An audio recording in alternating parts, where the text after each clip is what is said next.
It's Tuesday, June the 20th. Lake levels 916 3/4. It's been about the same lake level for the last 2 weeks. There's been very little generation.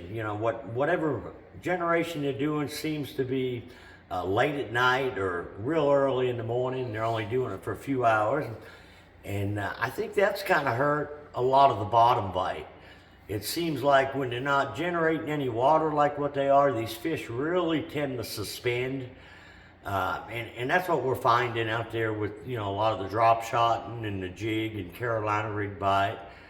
And like I say, they haven't been moving any water at all throughout the day. But, the water temperature, it's in the high 70s to low 80s, depends where you're at. There's a deep bite. I think the bite in general is a lot different than what it normally is for this time of year. And I know I'm not alone in saying that. I stay in contact with a lot of the other guides and we share a lot of information. But a lot of the things that are normally working, or at least where the fish normally are, they don't seem to be there. And I'll start out on the deep bite first, and then we'll get into a shallow deal.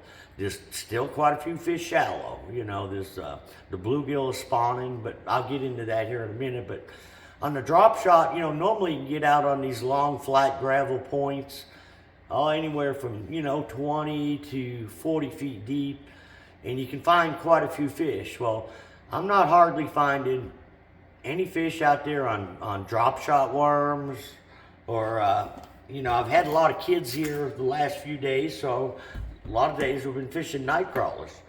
And it really doesn't seem to matter whether you're fishing a night crawler or a drop shot worm. A lot of places there just aren't any fish.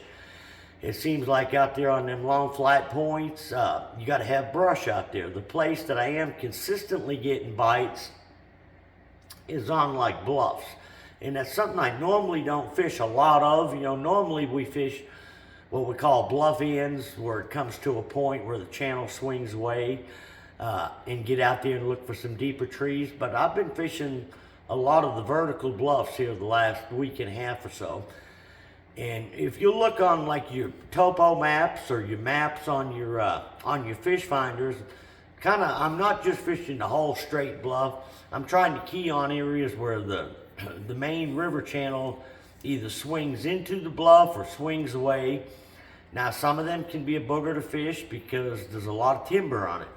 But some of the fish, excuse me, seem to be holding on the base of the timber, or if you're out there in 40, 50 feet, you'll find a lot of them drop shot fish suspended in the tops of them fish, or in the tops of them trees.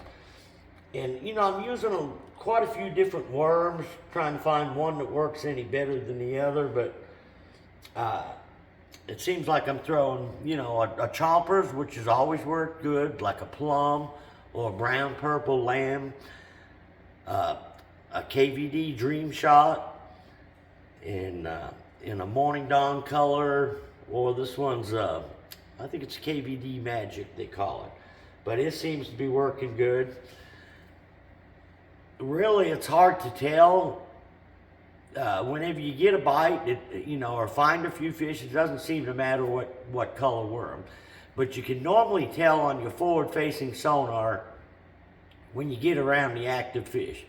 Bait really seems to be the key where I'm getting bit on a drop shot, whether it's on bluff ends or over deep trees. And a lot of the trees I'm fishing, the bottom's probably 50 foot deep, but the trees come up to about 25 foot from the surface, and sometimes they're in the top, sometimes you got to get down through the tree.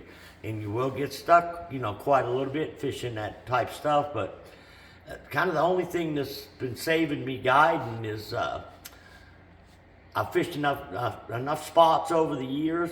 It seems like I really got to bounce around. I'll give a spot 15, 20 minutes if I'm not seeing any fish or not getting any bites, or seeing what I feel I need to be seeing between the bait fish combination.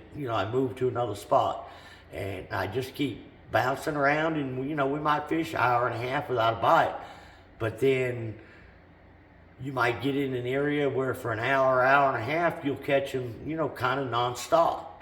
Then it quits and you got to go searching again. But to me, the best drop shot bite seems to be up in the White River, from Baxter to Shell Knob and up that way. Down at the dam area, it really seems like it's a grind. It's a little bit better around Kimberling City and up around Dance Creek. And like I say, I think the best part is up in that White River arm. Why, I don't know for sure. There seems to be a lot more active bait. Now, as far as a shallow bite, even the fish up in the river arms, I fished up in the James, several days last week. And even the fish up there really seem to be suspended, 15 to 20 feet. And normally you get out there on them long flat points and, throw a football jig, a Carolina rig, or a deep crankbait. But it seems like, at least for me anyways, without the water flow, I'm having trouble getting a consistent bite on the bottom. I can get up there and catch some on a swim bait, and I've been throwing different size swim baits.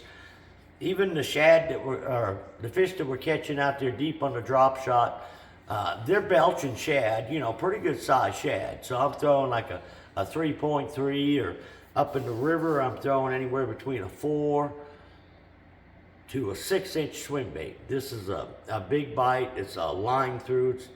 You put your line through it, tie a treble hook on it.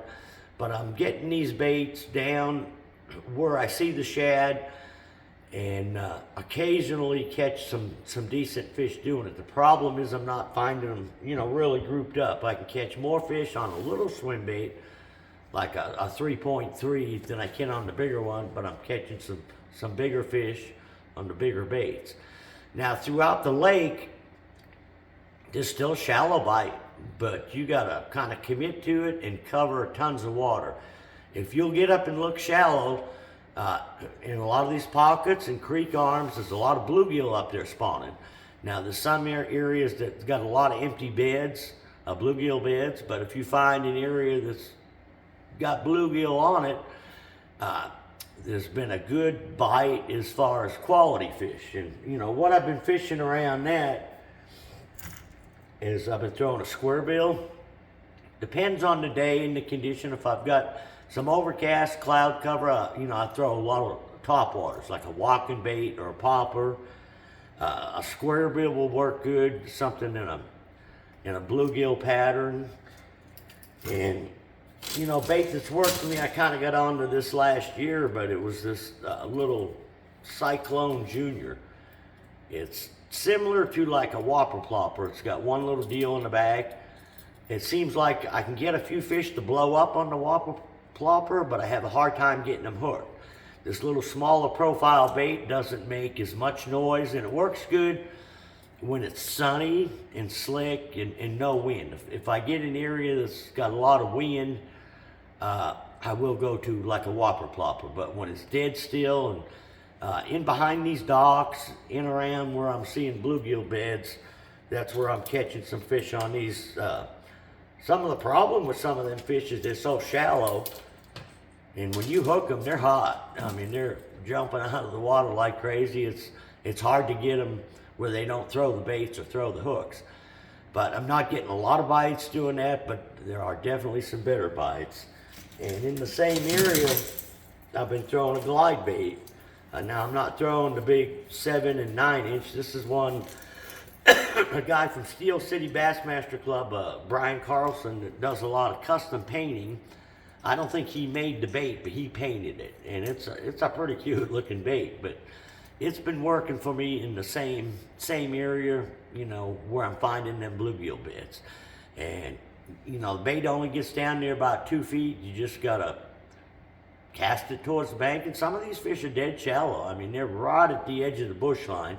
And there's not enough water, I don't think, in a lot of the bushes to flip. But there are some fish right out at the edge of them, especially if there's bluegill beds around. Another way I've been able to catch some little bit better fish.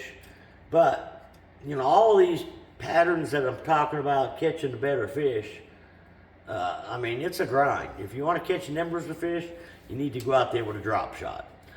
But for catching some quality fish, some of these other baits I'm talking about, I've been throwing a Texas rig worm in some of the brush piles that are, 15 to 20 foot deep. I've been trying a deep crankbait some too, but it seems like a Texas rig worm or like a football jig's working a little bit better. One of my favorite colors, this is a tequila sunrise, but you know, plum is really hard to beat, and I'm throwing it usually on a 3/8 ounce tungsten weight, and just working it through the brush or the cedar trees, you know, real methodically. It's a slow bite, but this usually works a little bit better if I've got some stained water. If I'm like up in the James, up in Long Creek, where I've got some off cold water and some laydowns, or a brush that's got, you know, a little bit of water on it, anywhere from, you know, 5 to 20 foot. Can't get rid of this dang cold. But you know, I think the fish are starting to get more into a summertime pattern where they're getting out there deeper, but you just really gotta look around a lot to find them. And they seem like they got little bite windows where it'd be really good for an hour, hour and a half. And if you miss that window, or if you're not in the right spot at the right time, you know, fishing can be pretty tough. But you know, the water's getting warmer, so I think we should, especially with no water flow, I'm not really seeing a hard thermocline yet, but we should be seeing one real quick. I think when that thermocline really sets up, the bite will be a little bit more consistent. I think it is set up in the river arms, because that's where a lot of them fish and bait seem to be hanging, is in that 15 to 20 foot range, out there suspended. If they'll ever get some water flow during the day, I think that'll help out. You know, like I say, a Carolina rig bite, football jig, you know, big shaky head, a wobble head, something like that on the bottom, on a lot of the main lake points where the main river comes up against the points. Any place you can find some brush or, you know, rock ledges. But if you get to struggling, try some of them vertical bluffs with a drop shot. You can even take a shaky head as well. But there's always fish out there on them bluffs. Normally I don't fish a lot of them because it's easier to fish out there on the main lake points where it's flatter, but I'm just not finding a ton of fish out there, so I'm having to get in the timber, you know, along the bluffs. So you get a chance, you know, try that. Till next week, good luck, good fishing.